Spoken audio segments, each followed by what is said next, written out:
그러니까 HBM, HBM도 그리고 그 D램, 랜드 이 세 가지가 동시에 강해지는 3중 슈퍼사이클을 얘기했고요. 전망이 메모리 슈퍼사이클 시기에 이게 최소 27년까지 지속될 거다라는 게 노무라의 분석입니다. 글로벌 AI 투자가 확대가 된다는 거죠. 예상 이후로 막 폭증하고 있습니다. 가격이. 그 삼성전자가 HBM4에서는 그동안 부진했었지만 이게 살아난 게 결국 범용 제품 가격이 올라가면서거든요. 가격이 올라가는 게 더 핵심이란 말이에요. 삼성전자랑 SK하이닉스의 대응 전략을 보면은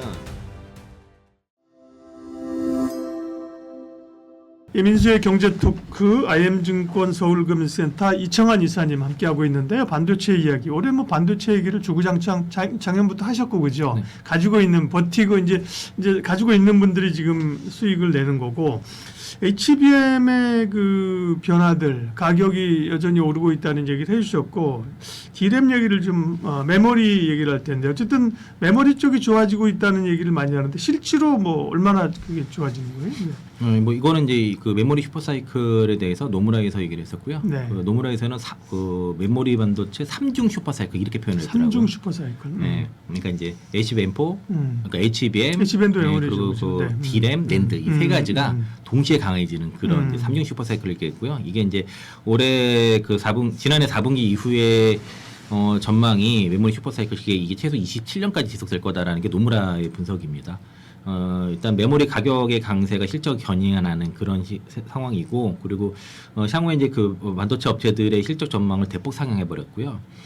일단 실적 상향의 근거가 AI와 서버의 수요가 폭발했다는 거죠. 그리고 이제 HBM의 강력한 수요와 AI 서버형의 범용 D램의 올해까지 수요를 예상을 상회하는 그런 상황이고, 그리고 글로벌 AI 투자가 확대가 된다는 거죠. 빅테크들의 그 AI 데이터 센터 확장 계획과 이게 상향됐었고요.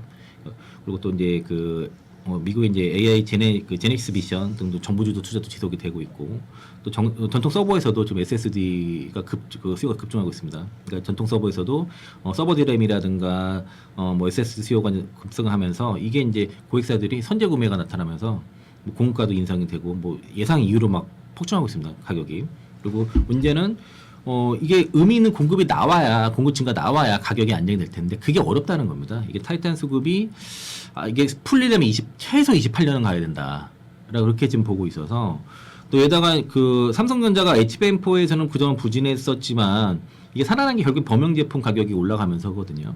그래서 이제 소비자용 디램이 그 뭐 한 30-40% 최근에 지난해 말 기준으로 올라갔고 가격이 올랐다는 거죠. 네, 가격이 올랐죠. 그렇죠. 네. 근데 이제 일부에서는 이제 데이터 센터 쪽 서버용이지 일반적인 소비자의 뭐 예를 들면 뭐 PC나 혹은 뭐 노트북이나 스마트폰이나 이런 쪽에는 수요가 생각만큼 강하지 않다 이런 주장도 있던데.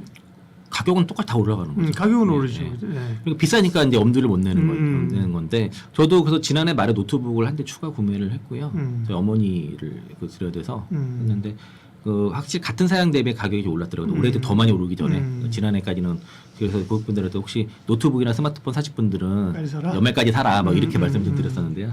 서버용 디램도 한 40에서 60% 오르고, 기업용 SS 디램도 뭐 한 30-40% 올랐습니다. 이게 단기간에 올라간 거라. 그래서 삼성전자 내일 실적 발표할 텐데, 증권사 컨센서스 평균은 17조 8조 원입니다. 영업이익은요. 한 18조 정도 될 텐데, 최근에 나온 최신 리포트 기준으로 21조예요. 1조 4천억, 21조 5천억 정도. 20조까지 나왔었는데. 예, 그러니까 최근에 나온 거를 모아보면 거의 21조 됩니다. 그리고 하이닉스도 17조 5천억, 17조가 넘게 지금 나오고 있고, 그리고 올해 전망도 가격이 올해 상반기에만 20-30% 추가 상승이 더 나올 것 같다, 가격이. 그리고 그래서 지금 그 영업이익 전망도 이게 모르겠어요. 이게 두 회사 합쳐서 뭐 300조가 넘는 합산도 나와서요. 그래서 어디까지 올라갈지 모르는데, 이게 시장 컨센서스를 특히 외국계 증권사가 더 심해요. 그러게요. 네. 그래서 외국계 증권사 얘기하게 되면은 국내 증권사 따라가는 그런 구조고, 27년까지 공급이 부족하고 유연한 제품 믹스를 통해서 뭔가 하려고 하는데, 이게 27년 이후에나 증설을 통해서 이게 풀릴 거야 하니, 그러니까 이제 27년까지는 특히 이제 이런 공급 부족이 해소되지 않는다고 하면은 올해 투자를 계속 이어가는 거는 문제가 없겠죠. 내년도는 내년도 생각해봤겠지만은 올해 뭐 주도적인 건 확실한 것 같고, 그리고 지금 나타나고 있고요. 일단은 그 삼성전자 같은 경우에는 현재에서 범용 제품, 특히 메모리 쪽에 좀 집중을 하고 있고 HBM4도 생산에 집중하고 있습니다. 이 두 가지를 같이 하고 있는 거고요. SK하이닉스랑 삼성 마이크론 같은 경우도 지금 여러 가지 이제 HBM4에 집중됐던 것들을 이제 메모리 쪽도 믹스를 해가지고 여기 지금 제품 믹스를 하면서 진행하고 있고 삼성전자랑 SK하이닉스 국내 증권사 기준으로는 목표가 이제 뭐 계속 상향되고 있고요. 평균 뭐 지난해 말까지만 해도 16만 원, 88만 원이었는데 지금 최근에 하이닉스는 90만 원 국내 증권사도 넘는 게 있고 네. 100만 원도 부른 적도 있고요. 그리고 삼성전자도 국내에서 뭐 20만 원도 나왔더라고요. 오늘 맥커리에서 24만 원도 뭐 내긴 했지만 그래서 삼성전자가 참 5만 원 밑에 주가도 과거에 얼마 되지 않은 상황인데 그죠? 네, 그때 맞습니다. 49,900원인가 저도 근데 안 좋게를 봤지만 다만 이제 자사주 매입을 통해서 주가 하방에 막히고 그게 끝나는 9월 말까지는 주가 계속 올라갈 거다. 뭐 그런 네. 비유로까지만 말씀드렸었죠. 그 노무라증권에서 이제 그 분석한 보고서에 보면은 3사의 그 HBM과 D램 그리고 D램 웨이퍼 캐파에 대해서 이제 정리를 해놨거든요. 그걸 봐도 25년도, 26년도에는 거의 늘질 않습니다. 그 D램이랑 그 D램 웨이퍼 캐파가요.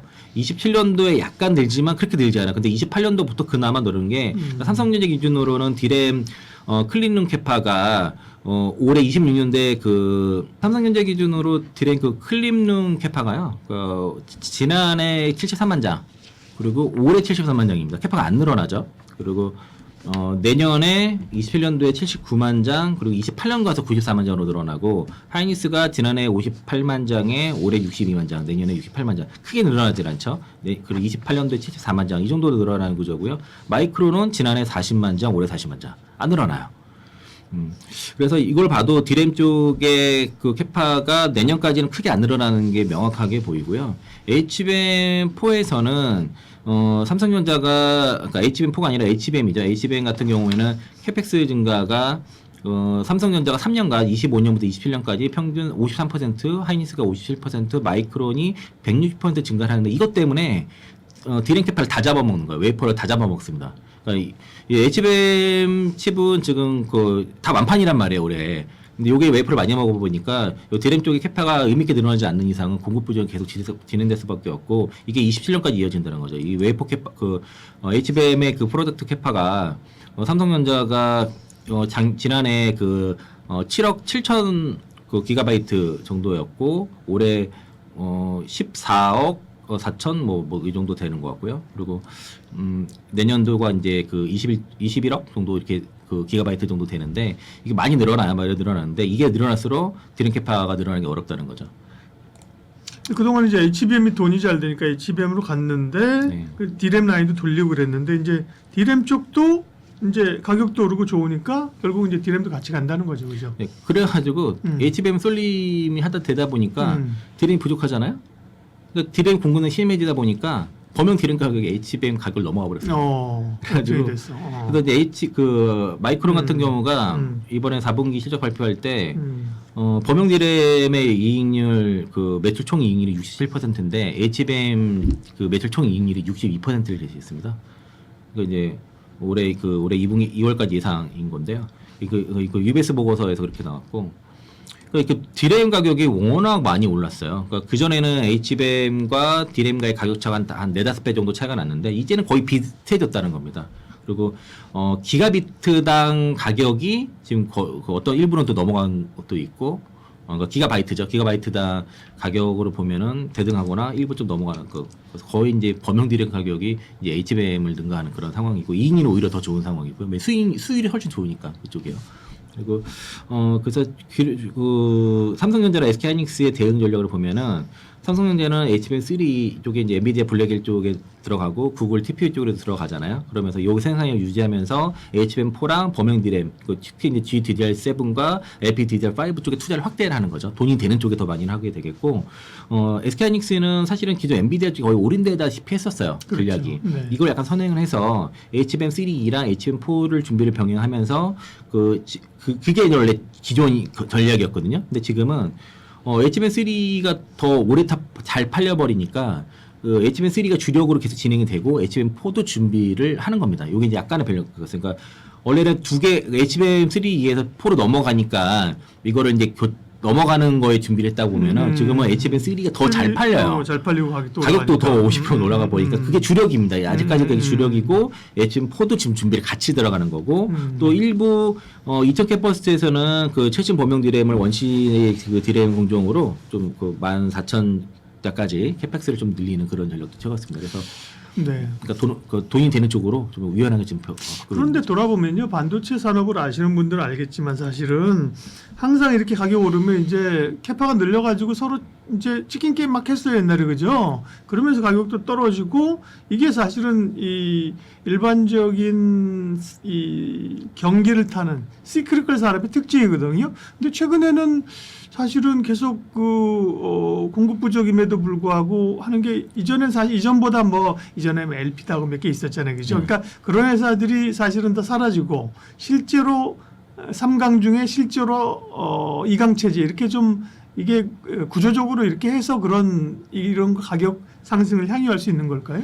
그러니까 그 전에는 뭐 반도체 업체가 많을 때는 그러니까요. 삼성전자가 찍기를 벌일 수 있었지만 네. 지금처럼 3강 체제, 뭐 2강, 2중, 1중을 할 수 있었지만 지금 상황에서는 찍기를 해봤자 그렇게 효과가 없는 거죠. 오히려 제작가 까먹게 되는 거고 그렇게 경험을 해봤기 때문에 그렇죠. 업사이클에서 증설을 했을 때 가격 급락하고 여기서 이제 회사 실적이 안 좋아졌던 것도 경험했기 때문에 쉽게 증설을 안 하는 겁니다. 네. 그리고 또 하나가 마이크론이 미국 기업이라는 게 또 변수예요. 미국 기업을 죽이기 위해서 삼성전자나 하이닉스가 증설을 한다. 이거 미국이 그냥 가만히 있지는 않을 거기 때문에 증설이 그렇게 효과 있는 건 아니고 그래서 이제 일단 올해 기준으로 봐도 이런 그 메모리 쪽에서의 그 전력 없는 공급 부족 국면은 지속될 것이고 이게 이제 결과적으로 뭐 한 27년 최소 27년까지는 어떤 데서 뭐 2030년까지도 얘기를 하는데 20년까지는 구조적 성장이 좀 되지 않겠냐 그렇게 전망하고 있고요. 그리고 이게 이제 그 디램 캐파 같은 경우가 확실히 이제 지금 뭐라 그럴까 좀 지금 해봤자 그러니까 추가를 하면은 그러니까 늘고는 있는데 지금은 일단은 주력은 생산을 늘려가는 건 HBM 쪽이잖아요. 그러니까 그쪽으로 늘려야 되기 때문에 그 디램으로 지금은 그러니까 가격이 올라가는 게 더 핵심이란 말이에요. 그래서 굳이 그 지금의 현재 상황을 쓰면 사기가 어렵고 그리고 경험이 있어가지고 쉽게 증설을 안 하는 거죠. 그래서 이제 지금 이런 디램 반도체 사이클이 끝나는지 안 끝나는지를 보려고 그러면은 삼성전자가 증설 얼마큼 하는지를 계속 체크하면 됩니다. 삼성전자가 핵심이에요. 삼성전자가 대규모 증설하는 순간 반도체는 다 빠져나와요. 그렇죠. 아무래도 캐파 크니까 그죠. 네.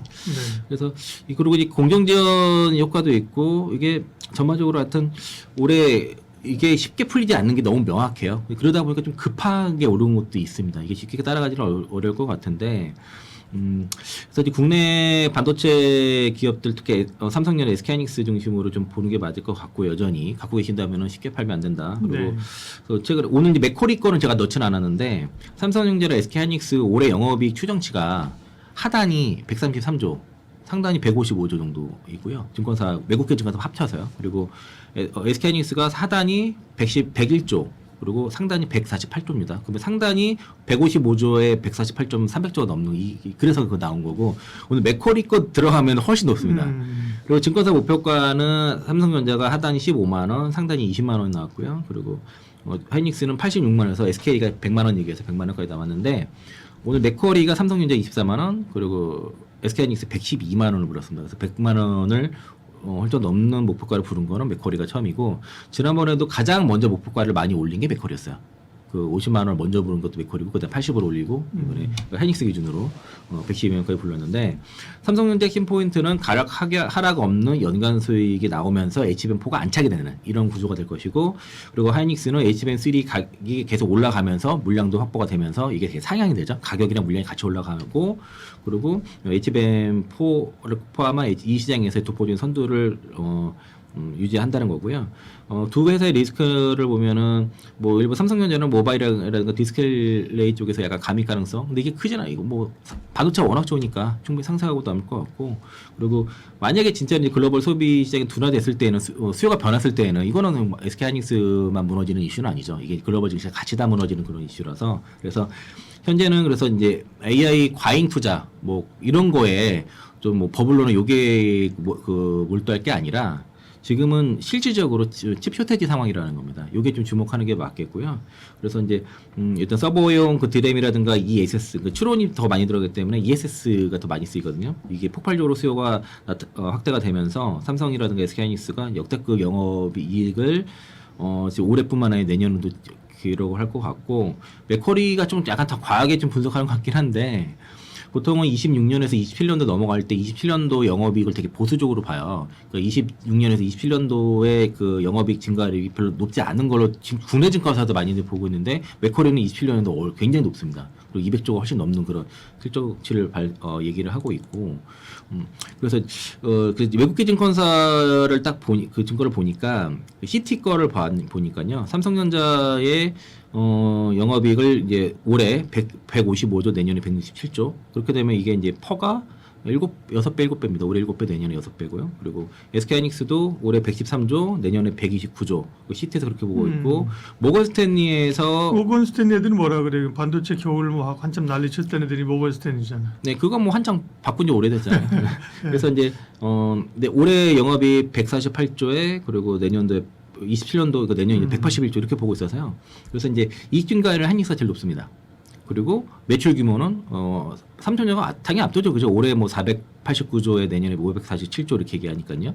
그리고 밸류에이션 뭐 퍼 기준으로 한익스가 제일 싸죠. 그러니까 CT 기준으로는 올해 5배, 내년에 까지 한 5배, 4배, 5배 정도에서 왔다 갔다 하니까, 마이크론이 뭐 퍼 14배 주고 뭐 이러는 상황에서는 하이닉스랑 삼성전자가 월등히 싸다 볼 수 있겠고, 아마 하이닉스가 ADR 발행하게 되면 그 마이크론과 비슷한 밸류를 받고, 하이닉스가 그런 밸류를 받게 되면 삼성전자도 같이 밸류를 받지 않을까라고 기대하고 있습니다. 모건스탠리에서 사실 반도체 겨울 얘기할 때도 우리 그 업계의 반도체 그 애널리스트나 센터장 얘기 들어보면, 그 친구 내가 아는 애인데 그게 사실 반도체 전문 아니라고 뭐 이렇게 얘기한 분도 있어요. 근데 그분이 지금 모건스탠리에 있는지, 섹터를 바꿨는지, 열심히 하고 있는지 궁금하네요. 예, 반도체 이야기 IM증권 이창환 영업이사님 함께했습니다. 고맙습니다. 고맙습니다.